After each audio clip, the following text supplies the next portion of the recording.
हाय दोस्तों, मैं पवन शाह।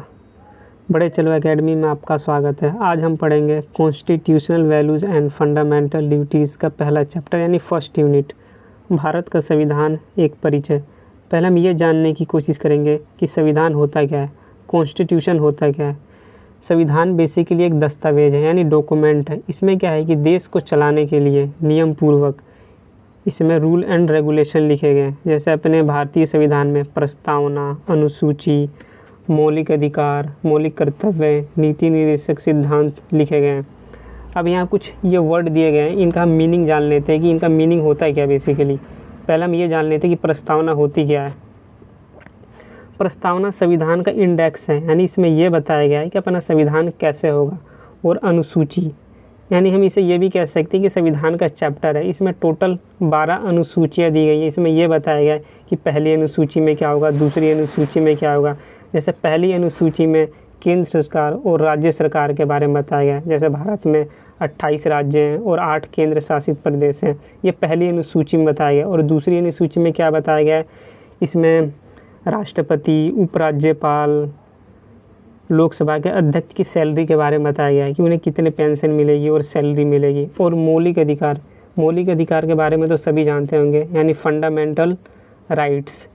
यदि ये किसी के पास नहीं है तो समझ लो मृत्यु के समान है। जैसे हमारे संविधान में अभी के टाइम में 6 मौलिक अधिकार हैं, जैसे समानता का अधिकार, स्वतंत्रता का अधिकार, शिक्षा का अधिकार, धार्मिक स्वतंत्रता का अधिकार। जैसे मैं आपको पढ़ा रहा हूँ और आप पढ़ रहे हैं, ये क्या एक मौलिक अधिकार है। और यह है नेक्स्ट है मौलिक कर्तव्य।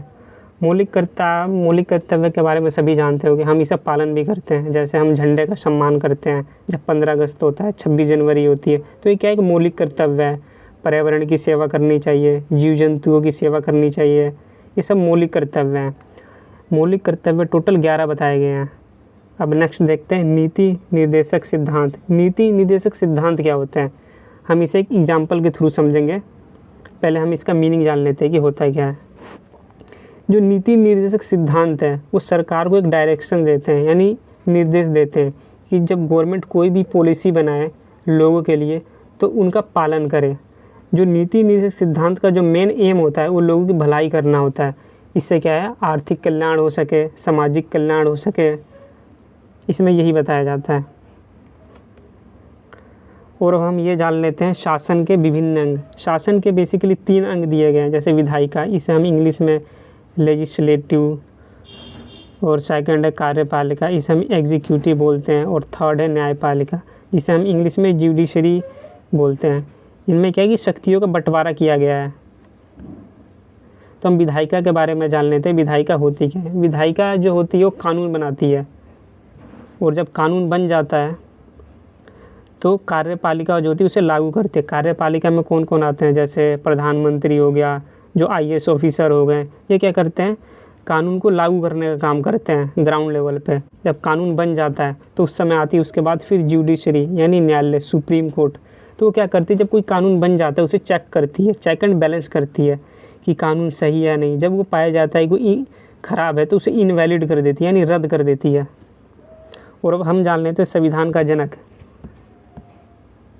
यानी संविधान का फादर किसे कहते हैं। बाबा साहब BR अम्बेडकर को संविधान का जनक कहा जाता है।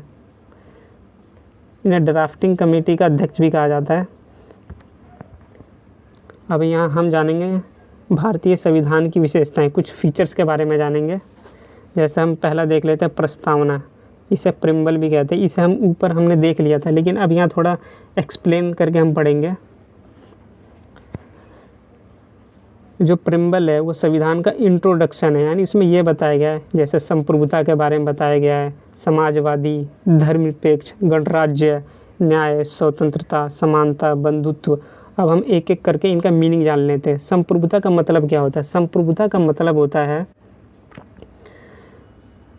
कि जैसे कोई देश है, वो कोई भी फैसले लेना चाहता है तो किसी दूसरे देश पे डिपेंड नहीं है, वो अपने फैसले खुद ले सकता है। जब कोई भी देश उसमें आंतरिक और बाहरी फैसले लेने के लिए किसी देश का उसके ऊपर दबाव ना हो। जैसे हम एक एग्जांपल के थ्रू समझ सकते हैं, जैसे जम्मू कश्मीर में आर्टिकल 370 था, तो उस समय क्या था, अपने देश ने खुद निर्णय लिया कि इसे हटाना चाहिए या रखना चाहिए। तो हम इसे कह सकते हैं कि जो अपना देश है वो संप्रभु है।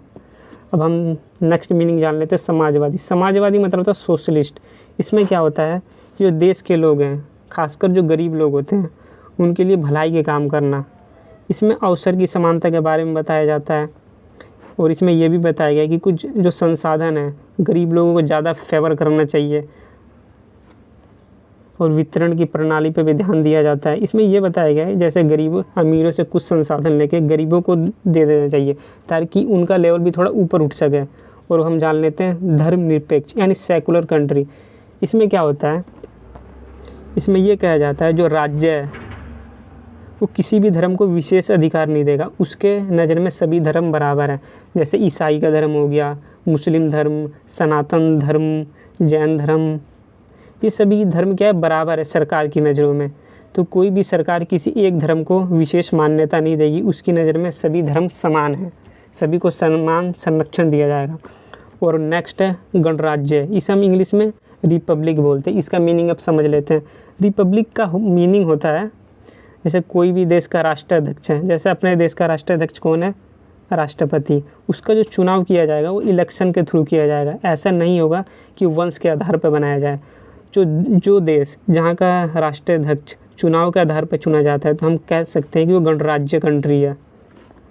और न्याय, स्वतंत्रता, समानता, बंधुत्व के बारे में बताया गया है कि सभी को न्याय का मतलब यहाँ है सभी को आर्थिक, सामाजिक और राजनीतिक न्याय मिलना चाहिए।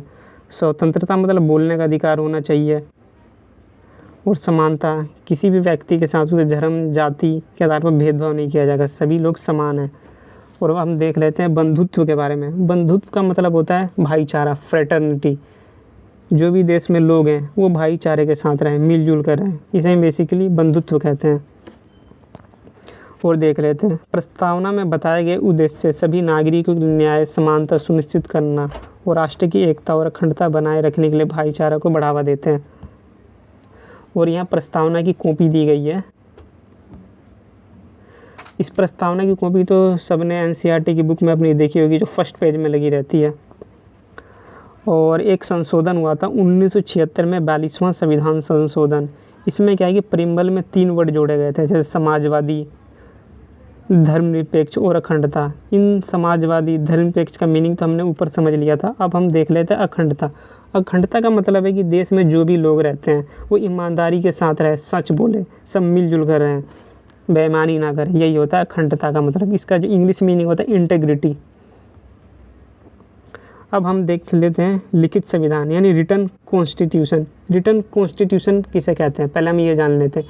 रिटन कॉन्स्टिट्यूशन उसे बोलते हैं जो एक फ़िक्स टाइम ड्यूरेशन में बन के तैयार हुआ हो। जैसे अपना संविधान बनाने में 2 साल 11 महीने 18 दिन लगे थे। इसके लिए एक संविधान सभा बनाई गई थी जिसमें 289 स्वतंत्रता सेनानी थे। और जैसे अब अमेरिका के बारे में देख लेते हैं। जो अमेरिका का संविधान है वो लिखित संविधान है। अमेरिका के संविधान को बनाने में 4 महीने लगे थे और 4 महीने में ये बन के तैयार हो गया था।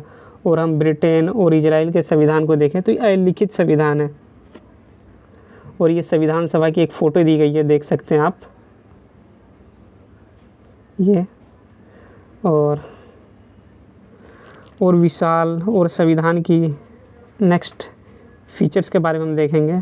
विशाल और विस्तृत संविधान है ये। विशाल और विस्तृत संविधान इसीलिए बोलते हैं क्योंकि इसमें 395 अनुच्छेद यानी 395 आर्टिकल है और 22 भाग है, 8 अनुसूचियाँ हैं। जब ये संविधान बना था तब के बारे में ये बताया जा रहा है। जैसे 395 अनुच्छेद, 22 भाग और 8 अनुसूचियाँ थी। लेकिन क्या है कि इसमें धीरे धीरे चेंजेज होते रहते हैं। तो प्रेजेंट टाइम में इसमें 448 अनुच्छेद हैं यानी 448 आर्टिकल है और 25 भाग हैं, 12 अनुसूचियाँ हैं। आए दिन ये चीज़ें सारी चेंजेज होती रहती हैं, तो वो ये फिक्स नहीं है। और अभी हम यहाँ देख लेते हैं। और कनाडा के संविधान में 11 भाग, 147 धाराएँ हैं। इसीलिए हम कहते हैं कि जो भारत का संविधान है विस्तृत है। इसके कंपैरिजन में चीन और कनाडा के कंपैरिजन में देखा जाए तो भारत में क्या है, वर्तमान में 448 अनुच्छेद है और 25 भाग है और 12 अनुसूचियाँ हैं। इसीलिए भारत के संविधान को ये कहा जाता है कि एक विशाल और विस्तृत संविधान है। और जो एक थिंकर है H.V. कामत, उन्होंने एक स्टेटमेंट दिया था। इनका स्टेटमेंट ये है, जैसे हमें इस बात का गर्व है कि हमारा संविधान विश्व का सबसे विशालकाय संविधान है। इन्होंने बहुत एक अच्छी डेफिनेशन दी है। और हम देख लेते हैं मौलिक अधिकार। मौलिक अधिकार क्या होते हैं? Fundamental rights. मौलिक अधिकार जो होते हैं हमें जीने का अधिकार देते हैं।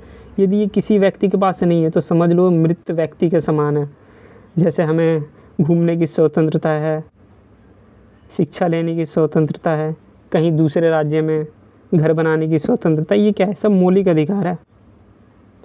जब हमारा संविधान स्टार्टिंग बना था तो उस समय क्या था? 7 मौलिक अधिकार थे, लेकिन प्रेजेंट टाइम में क्या है? 6 मौलिक अधिकार है। जो संपत्ति का अधिकार था उसे हटा दिया गया, अब उसे 301 के तहत कानूनी अधिकार बना दिया गया है।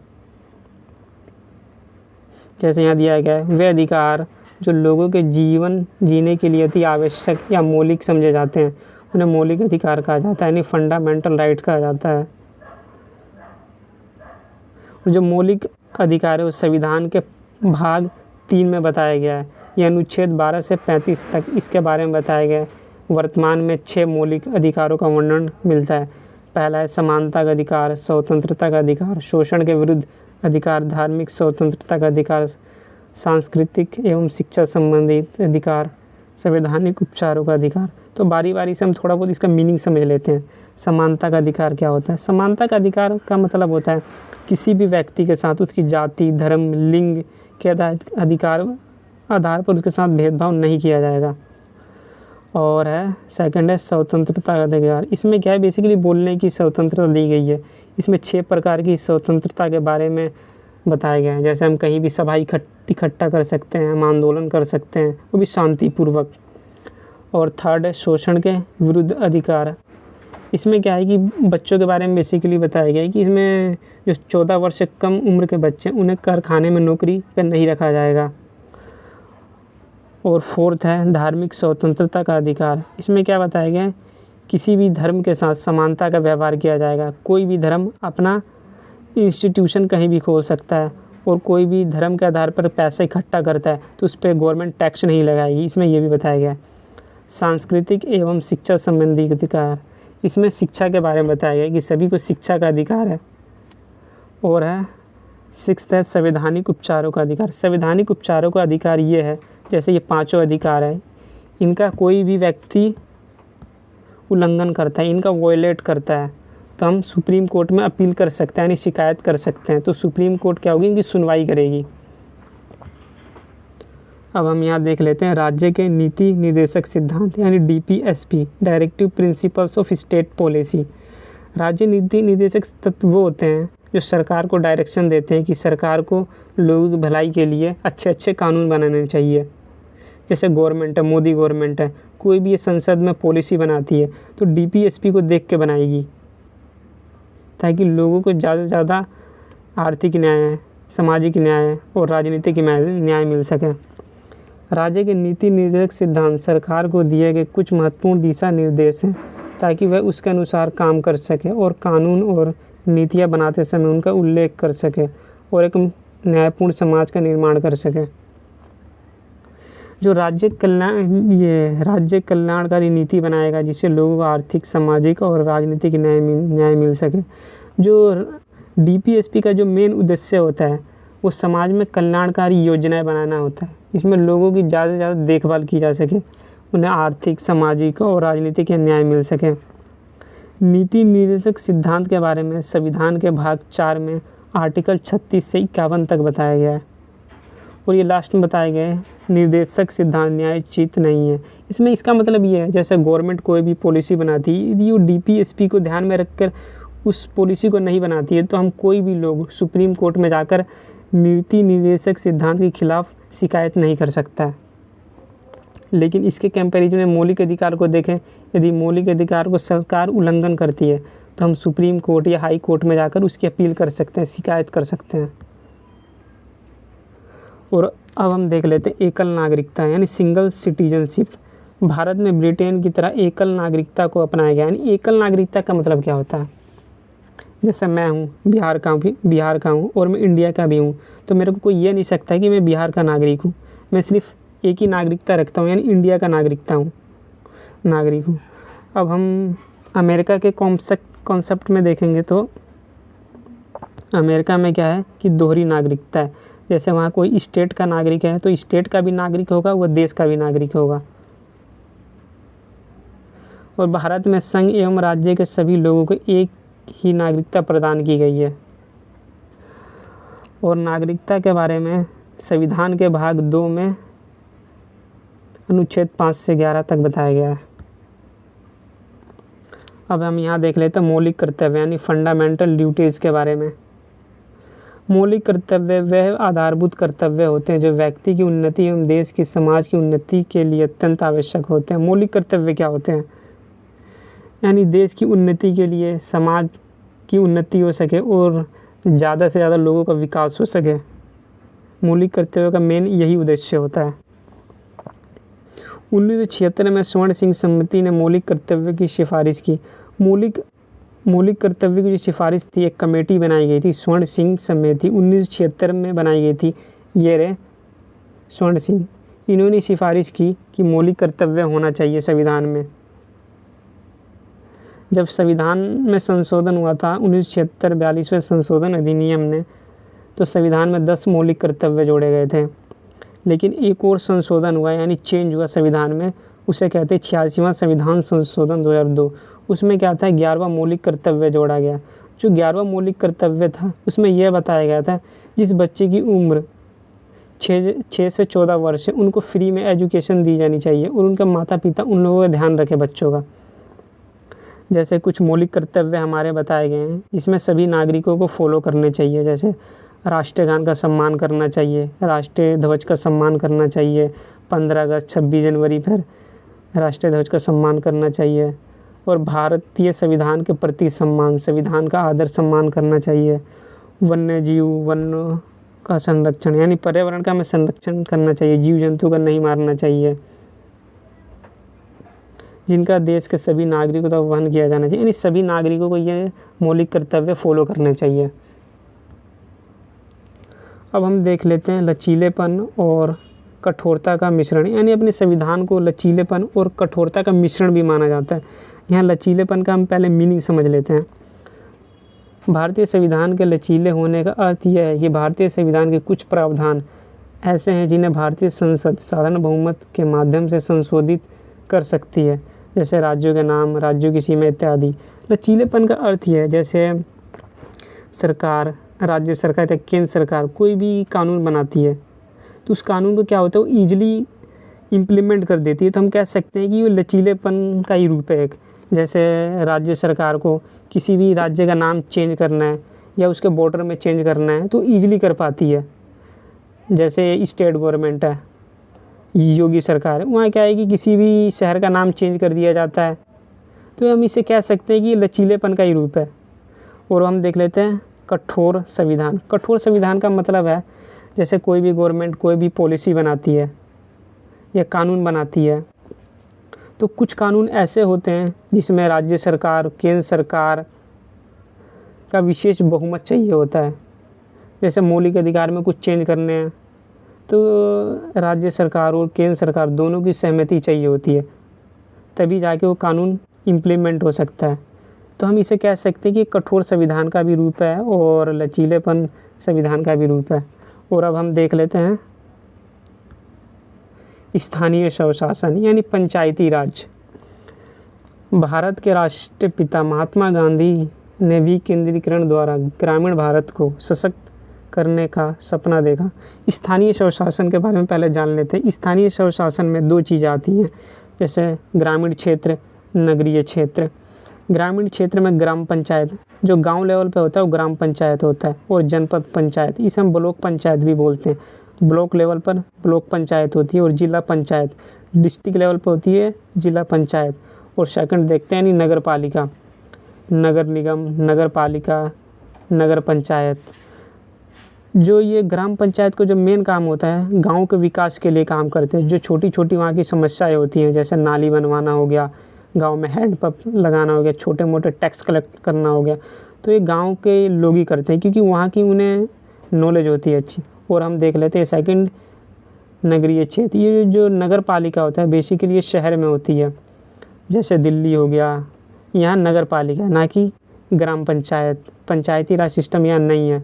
इनका जो काम होता है सफाई से संबंधित होता है नगर पालिका का।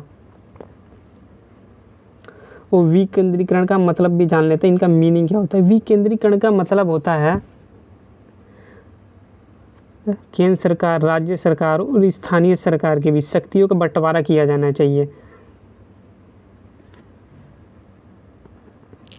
और जो ये स्थानीय स्वशासन को संवैधानिक दर्जा कब प्राप्त हुआ, 1992 में 73वें और 74वें संविधान संशोधन के द्वारा। इसमें 3 स्तरीय सरकार के बारे में बताया गया है, जैसे पंचायती राज सिस्टम में हमने ऊपर जान लिया, जैसे ग्राम पंचायत, जनपद पंचायत, जिला पंचायत। और जो पहली बार ग्राम पंचायत लागू हुई थी वो राजस्थान में लागू की गई थी। उसे किसने लागू किया था? पंडित जवाहरलाल नेहरू, 2 अक्टूबर को लागू किया गया था। राजस्थान में एक डिस्ट्रिक्ट है नागौर, वहाँ पे ये पहली बार लागू की गई थी। और यहाँ पे फ़ोटो दिखाएगी, ऐसे यहाँ सरपंच लोग बैठ के मीटिंग करते हैं। तो दोस्तों अब वीडियो ख़त्म होती है। यदि आपको ये वीडियो अच्छी लगी हो तो इसे लाइक, सब्सक्राइब एंड शेयर कीजिए। Thank you for watching. अब मिलेंगे नेक्स्ट वीडियो में।